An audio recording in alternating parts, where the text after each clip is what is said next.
আমার সন্তান যে পাণ্ডব নির্জলা একাদশী বুদ্ধটা বাবা কিরকম, এবার ছোট্ট করে একটা কথা বলি, আপনারা অন্যভাবে নেবেন না। একটা লোক যে পরিশ্রম করছে, ধরুন খুব কঠোর শারীরিক পরিশ্রম করছে, তার পক্ষে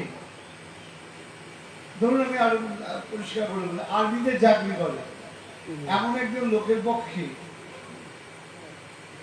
গভর্নমেন্টের IAS অফিসার, তার পক্ষে 16 মালা করা সম্ভব? তা আর্মিতে যে চাকরি করে সে যদি 16 মালা করে, তাহলে তো বন্দুকটা রেখে করতে হবে, তখন যদি কোনো আক্রমণ হয়।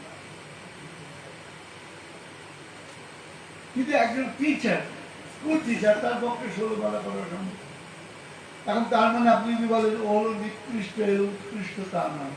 দুজনের ধরনটা, কাজের ধরনটা আলাদা। আমাদের হরিবাসরে আজকে বলছিলাম, হরিবাসর পালন করি কেন? আজকে হরিবাসর হরিচিন্তনময় দিন, সারাদিন হরিচিন্তনময় দিন, ওটাই হলো প্রকৃত উপবাস।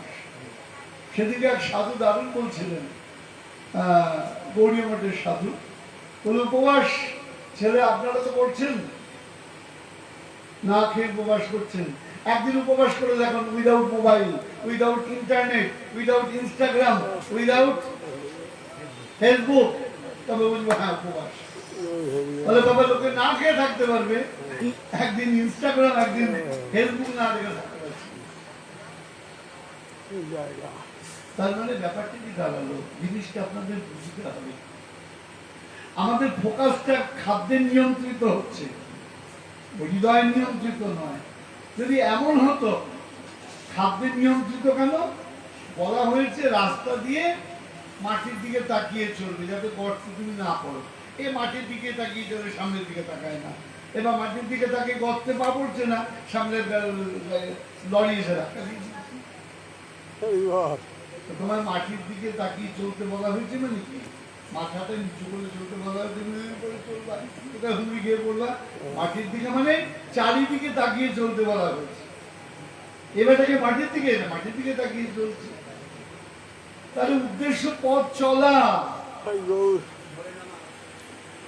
নিরাপদ ভাবে পথ চলতে গেলে যেভাবে চলতে হয় তোমাকে সেভাবে চলতে হবে। আমরা ছোটবেলায় শিখেছি, রাস্তা যখন ক্রস করবে তখন প্রথমে ডান দিক দেখবে, তারপর বাঁ দিক দেখবে, তারপর আবার ডান দিক দেখতে দেখতে রাস্তা ক্রস করবে। তিনটে দিক নিরাপদ হলে তবে। আপনার ডান দিক দেখার পর তুমি যখন বাঁ দিক দেখবে, এর মধ্যে ডান দিক থেকে গাড়ি আসতে পারে, তাহলে একবার ডান দিক দেখে নিলে গাড়ি নেই, বাঁ দিক দেখলে গাড়ি নেই, আবার ডান দিকে তাকিয়ে, কারণ বাঁ দিক তো দেখে নিয়েছি অলরেডি, দেখতে দেখতে রাস্তা ক্রস করলে। এইভাবে রাস্তা ক্রস করার নিয়ম। আমি কি বললাম, ডান দিক বাঁ দিক, ডান দিক চললাম, গাড়ি দেখছি তাও চলতে আরম্ভ করলাম। আমাদের দুর্ভাগ্য, আমাদের ভগবত ভজনের উদ্দেশ্য সম্পর্কে আমরা কেউ অবহিত নই। আমাদের উপবাস করার কথা বলা হয়েছে, ভগবত ভাবনায় তার কাছে বাস। উপবাস বলা হয়েছে দেহকে, অর্থাৎ বহিরিন্দ্রিয়কে নিগ্রহ করে অন্তরিন্দ্রিয়কে ভগবত ভজনের জন্য। একজন বলে, প্রভু ওই একাদশীর দিন সিরিয়াল দেখি বিকাল থেকে, কেন খিদা পায় তো, ওই দুপুরবেলায় বসি, একদম রাখি। এবার বলুন এই ব্রত করার কি মানে? আমাদের দুর্ভাগ্য, ওই যে বললেন ধীরে ধীরে জীব পায়, ক্রমে ক্রমে জীব পায় ভবসিন্ধু বলুন। প্রথমেই তুমি একবারে না পারো, অল্প করে অনুকল্প নাও, প্রথমে অন্ন বর্জন করো। আমি দীক্ষা দেওয়ার সময় বলি, অন্তত আর্ধেক করে ভাত আস্তে আস্তে হোক, ক্রমে ক্রমে জীব পায় ভবসিন্ধু। ভগবান কিন্তু একবারে কথা বলেন। তারপর কি বলছেন, স্থির হইয়া ঘরে যাও না হও বাতুল। বাতুল মানে চঞ্চল হয়েও না। চঞ্চল ব্যক্তির হৃদয়তে গোবিন্দ কখনো বসেন না। আগে কি বললেন দাস গোস্বামীকে, স্থির, স্থির হইয়া ঘরে যাও না হও বাতুল। আগে নিজেকে স্থির করো, হৃদয়টাকে স্থির করো, স্থির না করলে পরে ভগবান সেখানে বলতেন না, ঘরে যাও, না হো বাকি চঞ্চল হবে না। ক্রমে ক্রমে জীব পায় ভবসিন্ধু গুণ। এক লাফে তুমি একদম লঙ্কা পাড়াবে, কত সোজা না। মর্কট বৈরাগ্য না করো লোক দেখাইয়া, তারপরে কথা বড় ভীষণ কথা। বৈরাগ্য করছো লোক দেখি, মালা হাতে নিয়ে ছবি তুললাম, ঘরে প্রতি টাঙিয়ে রাখলাম। আমি এখন ওই তো ভাবছিলাম, আমি তো বুঝতে পারিনি সন্তোষদা বলেন না, আমরা কি করি, এই আমি ছবি তুলতো, গুরুদেবের চরণে হাত দিয়ে ছবি তুলছি, তার মানে কি তুমি ছবিটা কি প্রমাণ করতে চাইছো? সারাক্ষণ আমি গুরুদেবের চরণে হাত দিয়ে থাকি, কত হাতে এক্ষুনি সরিয়ে দেওয়া হাত। তার মানে লোক দেখানোর জন্য আমি ঘর লোককে দেখাই, দেয় গুরুদেবের পা ধরে ছবি তুলছি, চলবে না। আমাদের ম্যাক্সিমাম শোই, শো মানে অন্যকে দেখানোর জন্য। তাহলে মর্কট বৈরাগ্য না করো লোক দেখাই, লোক দেখিয়ে কোনো কাজ করতে যেও না, যেটা হৃদয় থেকে আসবে সেটা করো।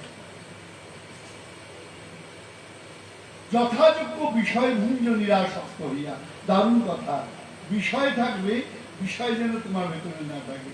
আমি পাঠে বলি একটা কথা, জলের মধ্যে নৌকা থাক, নৌকা কোথায় থাকে? জলে থাকে, সবাই জানে। জলের মধ্যে নৌকা থাক, নৌকার মধ্যে যেন জল না। গন্ডগোল হচ্ছে এটাই, জলের মধ্যে নৌকা থাক, তুমি সংসারে থাকো আপত্তি নেই, সংসার যেন তোমার ভিতরে না থাকে। সংসার তোমার ভিতরে না থাকে বলছে, সেটা একটা ঘটনা বলি তোমাদের কাছে, এগুলো জীবনের শিক্ষা। আমার কোন এক গুরু ভ্রাতা, তার আদরের কন্যা, আমারও কন্যা আছে, অনেক কন্যা, আমার নবদ্বীপে একটা কন্যা থাকে, যদি নবদ্বীপে কম থাকে আলাদা কথা। আদরের কন্যা কোনো কারণে সেই পিতার অমতে নিজের পছন্দ করা কোনো ব্যক্তির সঙ্গে গৃহ থেকে চলে গেছে। আজকের কথা না, প্রায় বছর 15 হয়ে গেল। আমি তো বললাম বোধহয় দাদা পাগল হয়ে গেল, দাদা পাগল হয়ে গেলে এত ভালোবাসা নিয়েছে, তোমাদের বাবা দিব্যি সুন্দর হয়েছে, সুন্দর হয়েছে, তোমার মেয়ের জন্য যন্ত্রণা হয় না? দাদা আমি মনে মনে ভাবলাম, আচ্ছা আমি তো ওকে ভালোবাসি, ও বাবা বলতে পাগল ছিল, তাহলে ও যদি আমায় ভুলে আনন্দে থাকতে পারে, আমি বা ওকে ভুলে আনন্দে থাকতে পারবো না? ওই তোমার গুরু, ওই তোমার গুরু, ও যদি আমায় ভুলে ওর বরকে নিয়ে আনন্দে থাকতে পারে, তা আমি বা ওকে ভুলে আমার গুরু, আমার ভক্ত, আমার বৈষ্ণবদের নিয়ে, আমি সাধুদের নিয়ে, আমার পরিবার নিয়ে আনন্দে থাকতে পারবো না কেন? মেয়েকে আজ অব্দি সে আশ্রয় দেয়নি। দাদা তোমার শিক্ষা বলতে সংসারে থাকবো, মোহ যেন না, পুত্র কন্যার প্রতি কর্তব্য করবে, দায়িত্ব করবে, প্রত্যাশা করবে না তোমার পুত্র কন্যা তোমাকে ভবিষ্যতে এই ডিভিডেন্ড প্রদান করবে। এটা পুত্র কন্যার দায়িত্ব, আলাদা কথা, তুমি প্রত্যাশা করবে না। যদি প্রত্যাশা করো, তুমি তার থেকে যন্ত্রণা ছাড়া কিচ্ছু। তা প্রত্যাশা না করলে যদি যন্ত্রণা না পাই, প্রত্যাশা করবো না, ঝামেলা শেষ। তাহলে নিরাসক্ত হইয়া সংসারে থাকবে, সংসার যেন তোমার ভিতরে না থাকে, দায়িত্ব কর্তব্য পালন করবে, ব্যাস। কে কোনটা করবে তার ব্যাপার। আমার অনেক সময় কষ্ট হয়, অনেক শিষ্য আমার বিরুদ্ধাচরণ করে।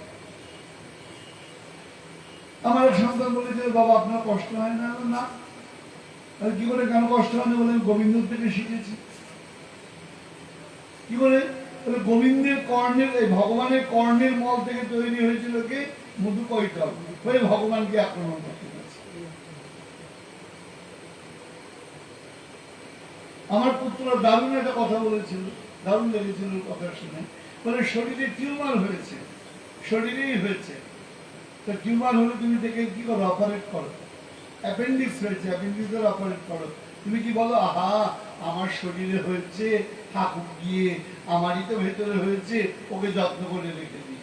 করো কি? তোমার শরীরে ক্যান্সার হয়েছে, তুমি কি দিচ্ছ? দিচ্ছ, রেডিয়েশন দিচ্ছ। যে জায়গাটা খারাপ আছে অপারেট করে ফেলে দিচ্ছ। কেন ফেলে দিচ্ছ? তোমারই শরীরের অংশ। তোমার শরীরের অংশ তোমার যদি ক্ষতি করে, তাকে যেমন তোমাকে ছেটে দিতে হয়, শাস্তি দিতে হয়, ঠিক তোমারই পুত্র, তোমার পরিবার যেমনই হোক, যদি অন্যায় করে, কোনোদিন তাকে প্রশ্রয় দিও না। কারণ পৃথিবী সাক্ষী, দুর্জনকে প্রশ্রয় দিয়ে কোনোদিন তাকে রক্ষা করা যায়নি। রাজা ধৃতরাষ্ট্র তার একটা ছেলেকে বাঁচাতে পারেনি, কারণ সে অন্যায়কে প্রশ্রয় দিয়েছে।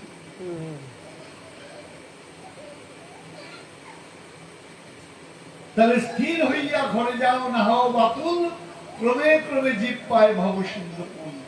মর্কট বৈরাগ্য না করো লোক দেখাইয়া। লোক দেখিয়ে বলবে না।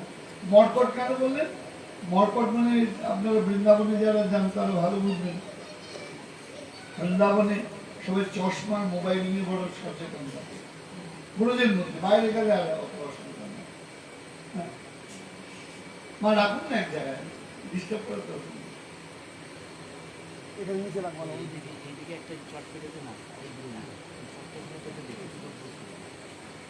মর্কট বৈরাগ্য বলছেন কেন? বৃন্দাবনে গেলে পরে আমরা কি নিয়ে চিন্তা করি? চশমার মোবাইল নিয়ে। কেন? বাঁদরের সিং নিয়ে চলে যায়। আচ্ছা, বাঁদর কি চশমা পড়ে না মোবাইল নেয়? ওদের উদ্দেশ্য খাবারের প্রতি তাদের লোভ। তাহলে দেখে মনে হচ্ছে বাঁদরের গায়ে কাপড় চোপড় নাই, শরীরে কোনো পোশাক নাই, তাদের লোভ নাই। কিন্তু তুমি আকৃতি থেকে প্রকৃতি বিচার করো না। ওদের আকৃতি ত্যাগী, ভেতরে প্রকৃতি ভোগী। ঠিক তেমনি আকৃতিতে মনে হচ্ছে ত্যাগী সাধু। রাবণ কি সেজে সীতা দেবী বিশেষ করতে গেছিল? সাধু সেজে। কিন্তু সাধু সেজেছিলে, সাধু হতে পারেনি।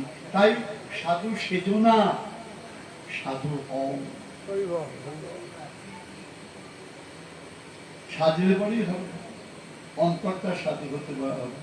একটা কথা আছে বাংলায়, হ্যাঁ, মনটা রাঙিয়ে কাপড় রাঙালে কি ভুল করিলি যোগী। মনটাকে গেরুয়া করতে পারোনি, শুধু কাপড়ের রংটাকে গেরুয়া করেছো, লাভটা কি? হ্যাঁ, ক্রমে ক্রমে জীব পায় ভব সিন্ধুকুল। মর্কট বৈরাগ্য না করো লোক দেখাইয়া, যথাযোগ্য বিষয় ভুঞ্জ নিরাসক্ত হইয়া। অর্থাৎ আসক্তি যেন না থাকে। আসক্তি মানে কি বলে বলো? ইংরেজিতে আসক্তিকে কি বলে না বলো? অ্যাডিকশন। অ্যাডিকশনের বাংলা অর্থ হলো আসক্তি, ইংরেজিতে বলি অ্যাডিকশন। অ্যাডিকশন কিরকম জিনিস? মিথ্যাকে সত্যি মনে করার নামই হলো অ্যাডিকশন, মোহ। এটা না মোহ, মিথ্যাকে সত্যি মনে করা, মিথ্যাকে ভুলতে না পারার নাম মোহ, অ্যাডিকশন।